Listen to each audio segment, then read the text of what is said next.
मोदी के खौफ से बौखलाया विपक्ष। विपक्ष के नेता बीजेपी को वोट देने की कर रहे हैं अपील। बंगाल में टीएमसी और कांग्रेस में छिड़ी महाभारत। बंगाल में कांग्रेस नेता ने किया बीजेपी का समर्थन। नमस्कार, मैं हूं परवीन शेख। आप देख रहे हैं कैपिटल टीवी की स्पेशल स्टोरी। 2024 आम चुनावों में विपक्ष पर बीजेपी का दबाव साफ नजर आ रहा है। अब तक राहुल गांधी ही बीजेपी का चुनाव प्रचार कर रहे थे, यानी राहुल गांधी बीजेपी के स्टार प्रचारक थे। अब कांग्रेस के दूसरे नेता भी बीजेपी के स्टार प्रचारक बन गए हैं। मोदी का खौफ विपक्ष पर साफ नजर आ रहा है, जिससे साफ है कि यह चुनाव विपक्ष के हाथ से निकल चुका है, यानी विपक्ष पूरी तरह से निपट गया है। और इसी बौखलाहट में विपक्ष के नेता बीजेपी के लिए जनता से वोट मांग रहे हैं। दरअसल पश्चिम बंगाल में कांग्रेस के प्रदेश अध्यक्ष और बहरामपुर लोकसभा सीट से पार्टी के उम्मीदवार अधीर रंजन चौधरी ने कहा है कि कांग्रेस और लेफ्ट का चुनाव जीतना जरूरी है। अगर कांग्रेस और लेफ्ट चुनाव नहीं जीते तो भारत की धर्मनिरपेक्षता को नुकसान होगा।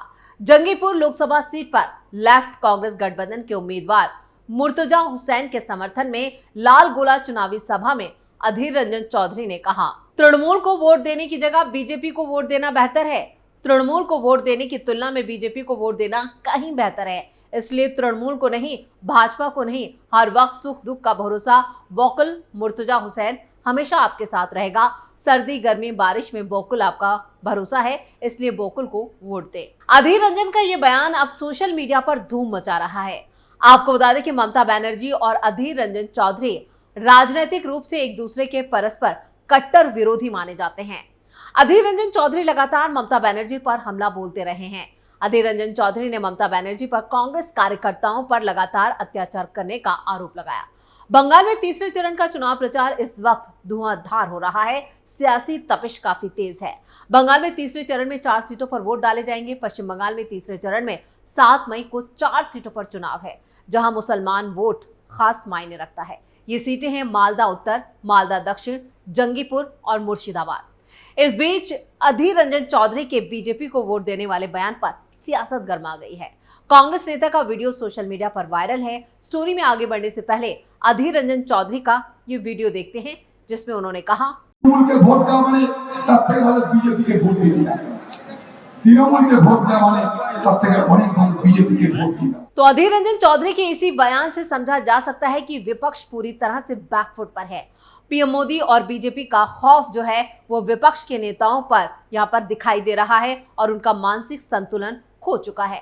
उन्हें यह भी याद नहीं है कि वो अपनी पार्टी का प्रचार कर रहे हैं या फिर बीजेपी का। अधीर रंजन चौधरी ने 1 मई को ही पश्चिम बंगाल के बहरामपुर से अपना नामांकन दाखिल किया है। और जब अधीर रंजन चौधरी का ये बयान सामने आया तो वो कह रहे हैं कि अगर कांग्रेस को नहीं तो बीजेपी को ही वोट दें, लेकिन टीएमसी को नहीं। पर पार्टी के नेता जयराम रमेश का कहना है कि उन्होंने ये वीडियो देखा ही नहीं, उन्हें पता ही नहीं कि कौन सा वीडियो है, किस संदर्भ में अधीर रंजन चौधरी ने ये बात कही है। लेकिन उन्होंने कहा कि मैं स्पष्ट कर देना चाहता हूं कि कांग्रेस पार्टी का एक ही लक्ष्य है कि 2019 में बीजेपी की जो सीटें मिली हैं उसे इस चुनाव में उससे कम सीटें बीजेपी को मिले। उन्होंने कहा, मैंने ये वीडियो देखा नहीं है और किस संदर्भ में उन्होंने ये कहा है मैं नहीं जानता हूँ, पर एक चीज मैं साफ कर देना चाहता हूँ कि कांग्रेस पार्टी का एक ही मकसद है। बीजेपी की संख्या जो है आज है 42 सीटों में 18 सीट 2019 के चुनाव में बीजेपी को गए थे। बीजेपी को हमें घटाना है और भारी मात्रा में घटाना है, तो हमारा वही मकसद है। ये विधानसभा के चुनाव नहीं है, ये लोकसभा के चुनाव है। तो जयराम रमेश जो कांग्रेस के महासचिव हैं, लेकिन उन्हें ये नहीं पता कि अधीर रंजन चौधरी बीजेपी के लिए वोट मांग रहे हैं। ऐसे में सवाल उठता है कि ऐसे कैसे कांग्रेस बीजेपी को हरा पाएगी। आपको बता दें कि पश्चिम बंगाल में तृणमूल कांग्रेस और कांग्रेस अलग अलग चुनाव लड़ रहे हैं। हालांकि कांग्रेस का लेफ्ट पार्टियों के साथ गठबंधन हुआ है और कांग्रेस ने लेफ्ट के लिए 12 सीटें छोड़ी हैं। इन 12 सीटों पर कांग्रेस ने उम्मीदवार खड़ा नहीं किया है। वहीं बीजेपी और टीएमसी राज्य की सभी 42 सीटों पर चुनाव लड़ रही है। ममता बनर्जी कांग्रेस, बीजेपी और लेफ्ट पर एक दूसरे की मदद करने का आरोप लगाती रही है। अब अधीर रंजन चौधरी के बयान से सवालिया निशान लग गया है और इसे लेकर सियासत गर्मा गई है। वैसे अधीर रंजन चौधरी अकेले नहीं हैं जो बीजेपी को वोट देने की बात कर रहे हैं। इस बीच सपा नेता शिवपाल यादव का भी एक वीडियो वायरल हो रहा है जिसमें वो बीजेपी को जिताने की बात कर रहे हैं। आप सब लोगों को सुनना है और फिर 7 मई को भारतीय जनता पार्टी को बहुत बड़े मार्जिन से जिताना है। তৃণমূলকে ভোট দেওয়া মানে তার থেকে ভালো বিজেপিকে ভোট দিয়ে দিলাম। তৃণমূলকে ভোট দেওয়া মানে তার থেকে অনেক ভালো বিজেপিকে ভোট দিই। तो लोकसभा चुनाव के तीसरे चरण से पहले बंगाल में इंडी अलायंस के दलों के बीच जबरदस्त सियासी जंग चल रही है। चौथे चरण में मध्य पश्चिम बंगाल के 4 निर्वाचन क्षेत्रों में मतदान होने वाला है। इंडी अलायंस की शुरुआती बैठकों में बढ़ चढ़कर हिस्सा लेने वाली ममता बनर्जी ने बाद में राज्य की कुल 42 सीटों से अपने प्रत्याशी खड़े करने का फैसला लिया। उन्होंने चुनावी सहमति नहीं बना पाने के लिए कांग्रेस को जिम्मेदार ठहराया था। अब उनके वही साथी दल उन पर जैसे हमले कर रहे हैं, वो बीजेपी भी इतने खतरनाक हमले ममता पर नहीं कर रही है। वो भी जॉब स्कैम पर फैसला आने के बाद उन पर भ्रष्टाचार के आरोपों पर जैसे मोहर लग गई। ऐसे वक्त में उनका साथ देने वाला अब कोई नहीं दिखाई दे रहा है। इंडिया अलायंस के उनके साथी दल उन पर जमकर हमले कर रहे हैं। ममता बनर्जी बार बार इंडी गठबंधन के अपने साथियों पर यह आरोप लगाती रही कि पश्चिम बंगाल में वामपंथी दल और कांग्रेस बीजेपी के लिए काम कर रहे हैं। अब अधीर रंजन चौधरी के नेतृत्व वाली कांग्रेस और मोहम्मद सलीम के नेतृत्व वाली सीपीआई-एम भी मुख्यमंत्री और उनकी सरकार पर निशाना साधने का कोई मौका नहीं छोड़ रहे हैं।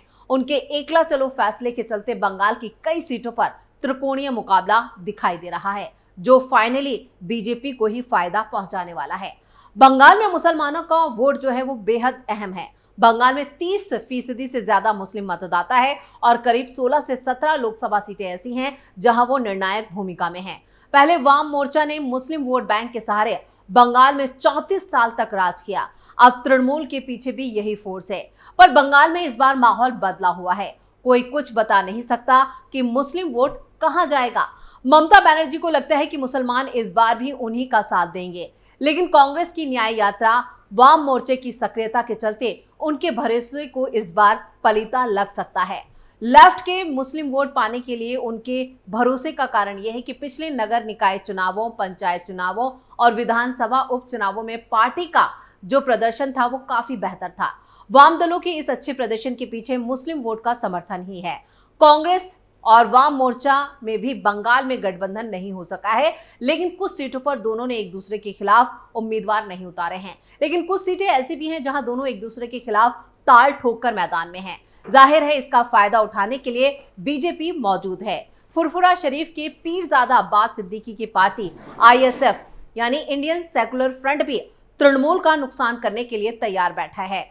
आईएसएफ ने विधानसभा चुनावों में कांग्रेस और वाम मोर्चा के गठबंधन में शामिल होकर एक सीट जीतने में सफलता उसे मिली थी, जबकि कांग्रेस और वाम दलों को एक भी सीट नहीं मिली थी। इधर बीजेपी विरोधी सभी दलों ने मुस्लिम उम्मीदवारों पर कैंडिडेट बनाने पर यहां पर विशेष जोर दिया है। ममता ने बहरामपुर से पूर्व क्रिकेटर यूसुफ पठान के अलावा भी तृणमूल ने यहां पर कई मुस्लिम प्रत्याशी उतारे हैं।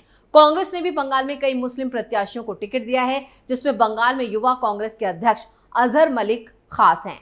और यहाँ पर माकपा से सबसे प्रमुख मुस्लिम चेहरा तो खुद इसके जो राज्य अध्यक्ष है मोहम्मद सलीम है, जो मुर्शिदाबाद से ताल ठोक रहे हैं।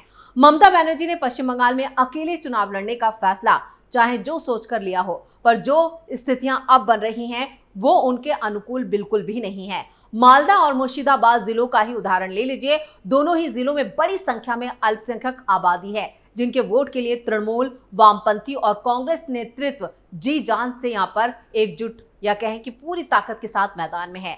बीजेपी उम्मीद कर रही है कि मुस्लिम वोटों में जो बंटवारा और मतदाताओं के ध्रुवीकरण से पार्टी को यहां पर मदद मिलेगी। यहां पर जिस तरह से लेफ्ट, टीएमसी और यहां पर कहें कि कांग्रेस आमने सामने है, उससे सबसे ज्यादा फायदा बीजेपी को होने जा रहा है और ये बीजेपी भी जानती है। यानी इस बार पश्चिम बंगाल में बीजेपी नंबर 1 पार्टी बनने वाली है, इससे इनकार नहीं किया जा सकता है। तो स्पेशल स्टोरी में इतना ही। वीडियो कैसा लगा नीचे कमेंट करके अपनी राय जरूर दें। वीडियो को लाइक करें, शेयर करें और अगर कैपिटल टीवी को सब्सक्राइब नहीं किया है तो जल्दी से सब्सक्राइब कर लें। नमस्कार।